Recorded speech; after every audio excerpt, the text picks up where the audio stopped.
Each manufacturing process has limitations that are specific to the product geometry, the material, and the manufacturing machine.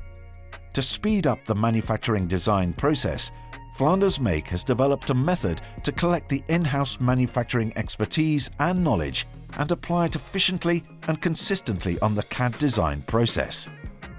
This new design tool enables a straightforward assessment of the manufacturability of your CAD design based on the captured manufacturing knowledge.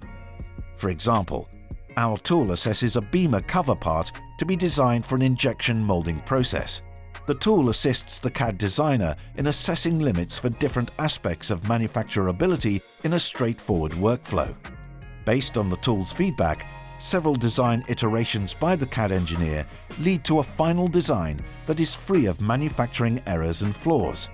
By avoiding design errors in the production phase, a lot of money can be saved, for instance by reducing the need for reworking production molds.